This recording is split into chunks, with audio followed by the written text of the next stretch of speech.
Hi everyone, Marie here again from the English Kitchen. Welcome to my channel, Marie Cooks Up a New Life. I'm going to do a little bit of a different video for you today. As you can see, I'm wearing my Sunday go-to meeting clothes, and hopefully I just thought, well, why not take advantage of myself being nicely dressed and do a video for you at the same time.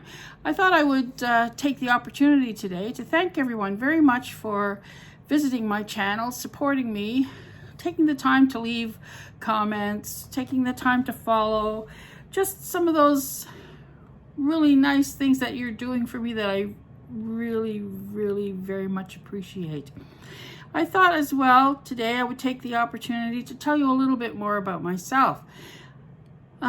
Some people have wondered, why didn't I call my channel The English Kitchen, which is the name of my food blog? Well, part of that reason was because there were just too many English kitchens on YouTube, and I wanted my channel to stand out a little bit more from the rest.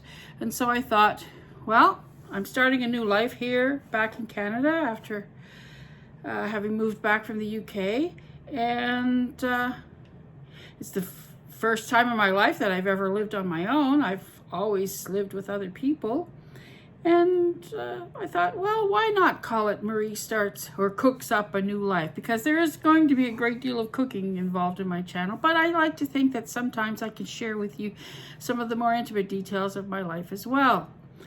As most of you know, I did live over in the UK for about a third of my life. I moved over there in the year 2000 to get married, and I had a wonderful life over there. It was a beautiful country. I made friends with some very nice people. I got to work in my trade as a chef, and to see some very beautiful things and have some wonderful experiences. I did work for a number of years as a personal chef on a manor house estate over there in the UK, and it was a beautiful environment. I got to live in a little cottage on the corner of the estate. I wish I knew how to show you pictures, but I'm not that well versed technologically at the moment. Maybe at some point later on in my journey I'll be able to figure out how I can show you thumbnails and clips, little clips of various things. But yes, I did work as a personal chef on a manor estate for an American family, and I'm sure that the main reason I got the job was because I was North American myself, and I would understand the way they like to eat and the way they like their food prepared. It was a really good job. As I said, I lived in a little cottage on the corner of the estate. It was surrounded by orchards. The seasons, you could tell the seasons from the orchards that laid to the back of our little cottage. You know, in the spring they were full of blossom, and then in the fall they were full of apple pickers and apples, and there was a little school just down the hill from our cottage, and during the school year, you know, the day was punctuated with the sound, a beautiful sound of children playing, and it was just a really nice place to live. You can probably hear my cat there. I do not live entirely by myself. I have two ginger cats, Nutmeg and Cinnamon. They are brother and sister. Probably about a year after I moved into my little house here, my cousin's Sherry, her cat had kittens, and she was looking for homes for them, and I thought, why not? I've always loved ginger cats. My mother had a ginger cat, and it just seemed the right move for me to make. So I went to look at her kittens. I was only going to get one, and I can see one is being very naughty there behind me up on the counter. So that's Cinnamon. She's the girl. I wanted a female, so I went down to look at these kittens, and then this little male, I had her picked out, and then this little male with white cheeks and white paws just grabbed a hold of my heart, and I had to bring him home as well. So I have Cinnamon and Nutmeg. Nutmeg is cheekier, noisier, and very bossy most of the time. So anyways, back to this working at the manor estate. It was a really good job. I got to stretch my abilities as a chef. I got to cook with the finest ingredients in a beautiful environment. Oh, there's Nutmeg down in the corner. You can probably see him there. He's Mr. White Paws. Anyways, I got to work with the finest equipment and the finest ingredients. I got to really stretch my skills. I cooked for the family every day, breakfast, lunch, and supper. And then occasionally there would be a dinner party, and it could be anywhere from an intimate affair of 6 or 8 people to 25 and even more. One time did a cocktail party for 200. Anyways, I really enjoyed that job. It was great fun. I got to explore much of England when I was there, and even visited Scotland. We later moved to Chester, which is where I actually moved to when I first went over there. When I worked at the Manor Estate, it was down south in Kent. Anyways, when we moved back to Chester, we were right on the gateway to Wales, so I got to explore Wales. I got to see castles. I got to visit the Lake District, see where Beatrix Potter lived. Many, many things. I loved visiting London and seeing all the touristy things there in London, and that was great. But things didn't work out, and in November of 2020, 20 years after I had moved there, I found myself having to move back to Canada with nothing but 2 suitcases and a lot of courage, because that was the most difficult thing I had to do, was to move back to Canada in the middle of a pandemic, no less. I never do anything halfway, so moving back to Canada in the middle of a pandemic, well, why not? Anyhow, I spent a couple of weeks in a motel, and then I moved in with my sister for 6 months until I found this place that I'm living now. So I started off with 2 suitcases and a few boxes, and I've managed to fill this little 2-bedroom bungalow of mine very nicely. It's been really fun setting up a house for myself. I got to start fresh. I got to choose to fill my home with things that brought me joy and that I love. And I'm enjoying living on my own. I have never lived on my own before. I went from my father's house to my husband's house, back to my father's house, then to another husband's house. Oh, I know, terrible.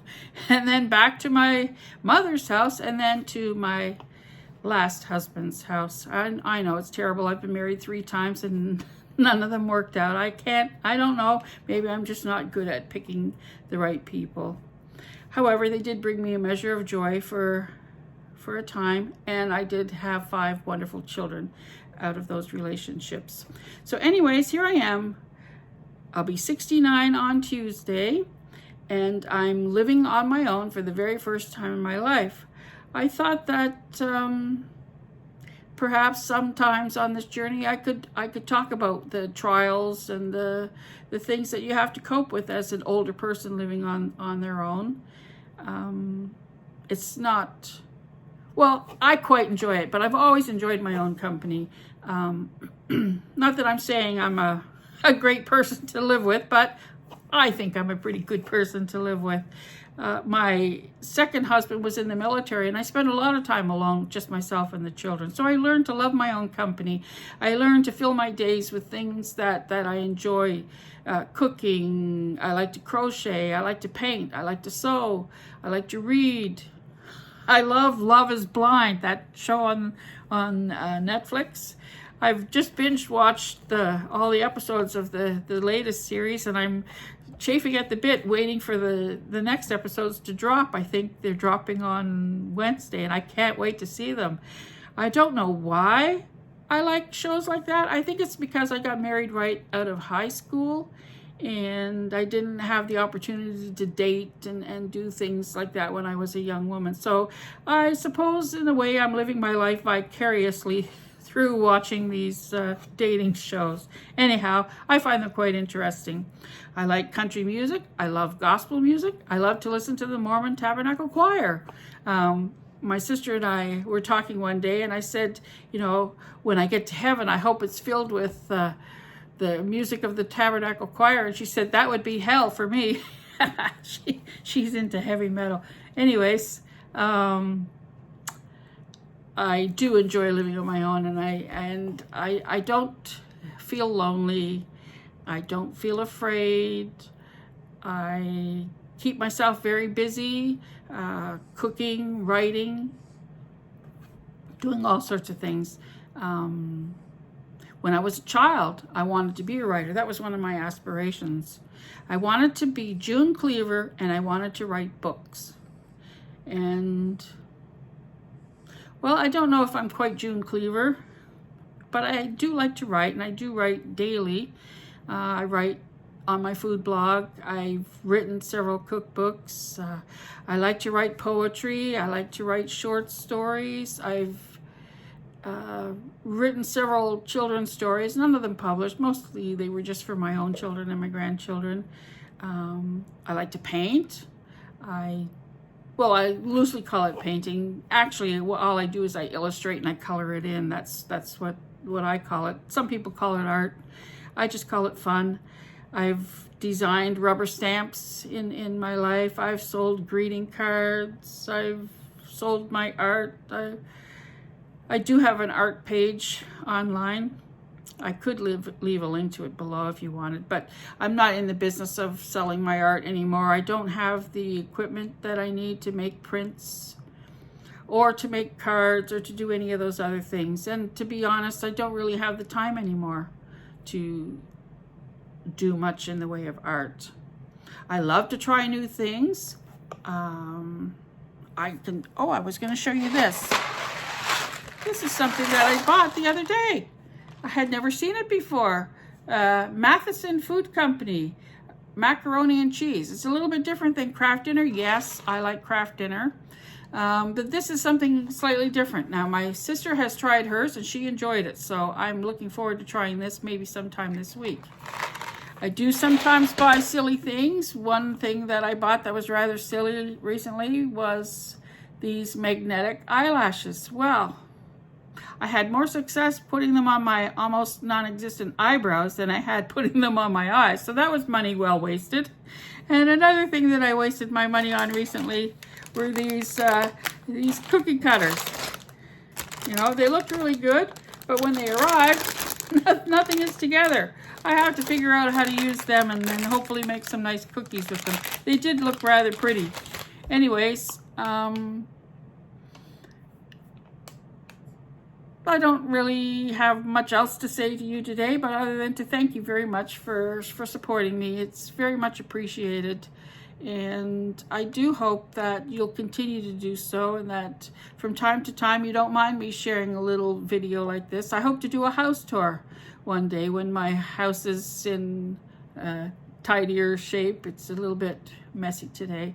But I would like to share little bits and pieces of my life with you so that you can see that, you know, I'm just an ordinary person doing living an ordinary life, coping as best as I can, but enjoying life along the way. And I hope that in doing so, I can bring a little bit of joy into your life as well. I love poetry. Every Saturday, oh, here, guess who's come to say hello? Hi. He's probably wondering who I'm talking to. This is Nutmeg. Anyhow, I think it's time for me to say goodbye now. So I'll wish you goodbye, as always, by telling you that God loves you and I love you too. And I'll see you again real soon. Bye.